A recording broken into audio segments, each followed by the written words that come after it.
Naam, tunawasalimuni popote mlipo wapenzi watazamaji wa Kibenge TV.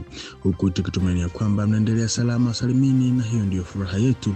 Na basi tunawakaribisheni kusikiliza awamu hii ya matangazo ya habari za matukio ya kila siku kwa wale ambao wanaendelea katika mashariki mwa Jamhuri ya Kidemokrasia ya Kongo katika sekta ya kiusalama ambayo inaendelea kutengeneza vichwa vya habari.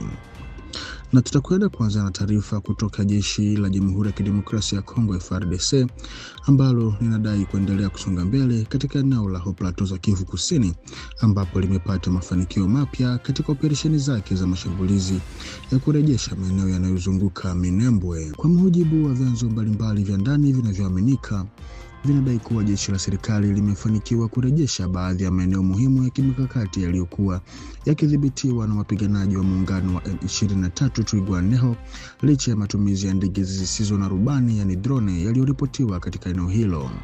Kwa mujibu wa taarifa zilizokusanywa kutoka kwa mashirika ya kiraia na vyanzo vya kiusalama vya eneo hilo, vinadai kuwa FARDC ilifanikiwa kurejesha udhibiti wa maeneo ya Kalingi ya kwanza na Kalingi ya pili, jambo lililowalazimu waasi hao kurudi nyuma kuelekea Minembwe Centre. Hatua hiyo ni sehemu ya operesheni zinazoendelea kwa lengo la kurejesha udhibiti wa maeneo muhimu yanayozunguka mji huo wa kimkakati. Vyanzo hivi vinaeleza pia kuwa vikosi vya serikali sasa vinadhibiti vilima vya Ijafi, Kawera na Kitavi ambavyo vinachukuliwa kuwa maeneo ya juu yenye umuhimu mkubwa wa kijeshi kutokana na uwezo wake wa kusimamia na kufuatilia mienendo ya wapiganaji ndani na pembezoni mwa Minembwe Centre. Kurejeshwa kwa maeneo hayo kumeimarisha nafasi ya FARDC na kupunguza uwezo wa makundi yenye silaha kufanya operesheni zao katika eneo hilo. Maendeleo haya yanajiri siku chache baada ya FARDC kutangaza kurejesha maeneo kadhaa muhimu katika mhimili wa Kitavi na Irundu, hatua iliyowezesha vikosi vya serikali kusonga karibu zaidi na kitovu cha Minembwe.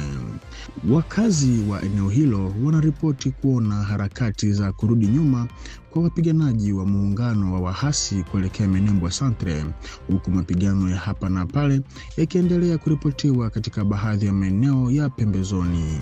Hata hivyo, hali ya usalama bado inaendelea kuwa tete kutokana na mapigano yanayoendelea na madai ya kila upande kuhusu ushindi katika eneo hilo ambalo limekuwa kitovu cha mapambano makali kwa wiki kadhaa sasa. Na huku kwa upande mwingine, nchi ya Jamhuri ya Kidemokrasia ya Kongo na Jamhuri ya Rwanda zimethibitisha tena dhamira yao ya kuendeleza amani na utulivu mashariki mwa DRC baada ya mkutano wa 6 wa kamati ya pamoja ya ufuatiliaji yani CMS uliofanyika Jumatano ya tarehe 4 Juni 2026 mjini London. Mkutano huo ulihudhuriwa na Marekani, Qatar, Togo kama mpatanishi wa Umoja wa Afrika pamoja na Tume ya Umoja wa Afrika. Kwa mujibu wa taarifa ya idara ya mambo ya nje ya Marekani, inadai kuwa pande hizo mbili zilikubaliana kuimarisha uungaji mkono wao kwa juhudi za kidiplomasia zinazoendelea. Ziliahidi pia kutoa ushirikiano kamili ili kufanikisha mazungumzo yanayoendelea kati ya DRC na AFC M23 katika mfumo wa mchakato wa Doha.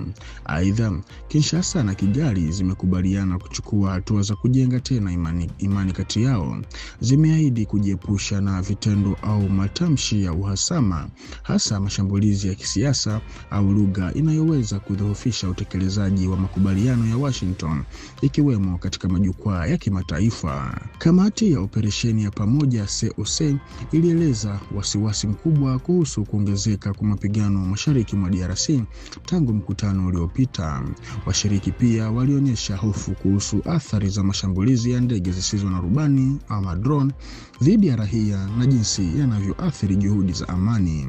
COC pia ilionya kuhusu kuongezeka kwa mzozo wa kibinadamu katika maeneo yaliyoathiriwa na vita, ikitaja pia kuendelea kwa milipuko wa ugonjwa wa Ebola.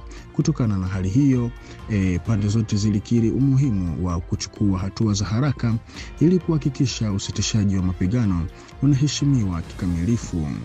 Katika mkutano huo, DRC iliwasilisha maendeleo ya operesheni zake za kuyadhoofisha na kuyatokomeza majeshi ya FDLR, huku Rwanda ikitoa taarifa kuhusu hatua iliyofikiwa katika mchakato wa kuondoa vikosi vyake na kupunguza hatua zake za ulinzi.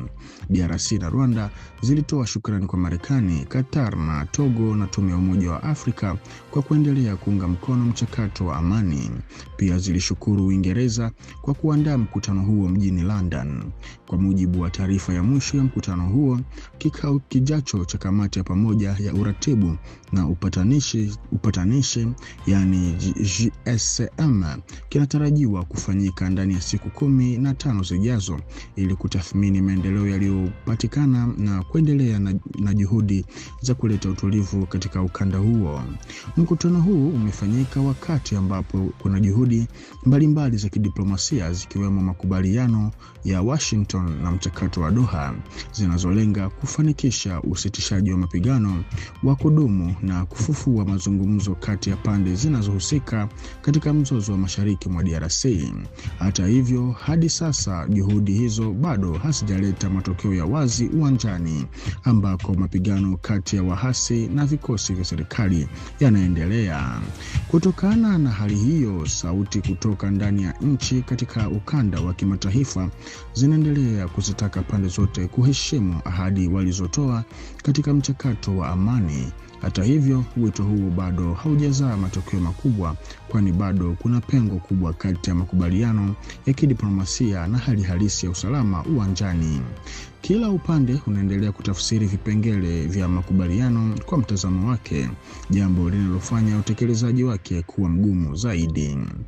Na baada ya hayo, serikali ya Marekani imetangaza siku ya jana Alhamisi tarehe 25 Juni mwaka huu mfululizo mpya wa vikwazo vinavyowalenga watu na taasisi kadhaa za Rwanda zinazotuhumiwa kuhusika katika uchimbaji na biashara haramu ya madini yanayotoka mashariki mwa Kongo. Hatua hiyo imechukuliwa na ofisi ya udhibiti wa mali za kigeni OFAC ya Wizara ya Fedha ya Marekani katika juhudi za kukata njia za kifedha zinazosaidia makundi yenye silaha yanayoendesha shughuli zake katika eneo la Maziwa Makuu.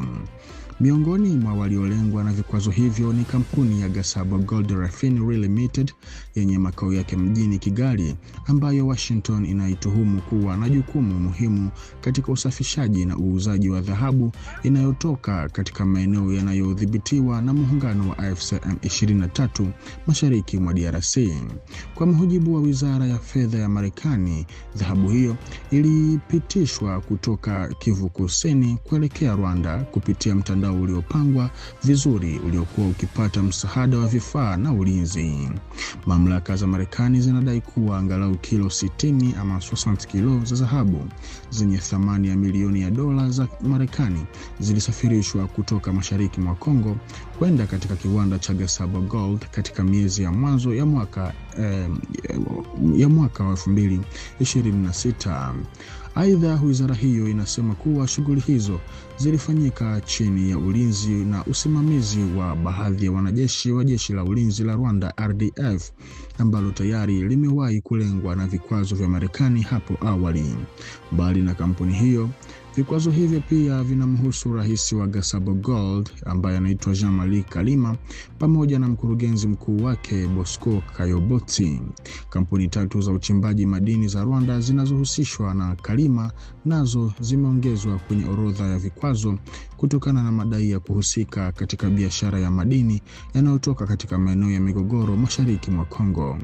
Katika taarifa yake rasmi, waziri wa fedha wa Marekani Bwana Scott Bessent alisisitiza dhamira ya Washington ya kupambana na mitandao ya kiuchumi inayochochea machafuko na ukosefu wa usalama katika ukanda wa Maziwa Makuu. Alisema kuwa Marekani haitaruhusu makundi yenye silaha wala washirika wao kufaidika na biashara haramu ya rasilimali za asili kwa hasara ya wananchi wa Kongo. Vikwazo hivyo vipya vinaongeza orodha ya hatua ambazo Marekani imekuwa ikichukua katika miezi ya hivi karibuni dhidi ya watu binafsi, makampuni na taasisi zinazotuhumiwa kuunga mkono shughuli za AFC M23 au kushiriki katika unyonyaji na biashara haramu ya rasilimali za madini kutoka mashariki mwa Jamhuri ya Kidemokrasia ya Kongo. Na kwa taarifa hii, mpenzi mtazamaji wa Kibenge TV, ndiko ambako tunakwenda kuweka nukta kwa awamu hii ya matangazo ya habari za matukio ya kila siku.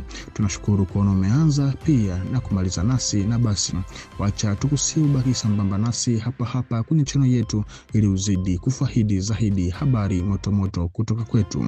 Basi tukutane kwa majaliwa. Asante.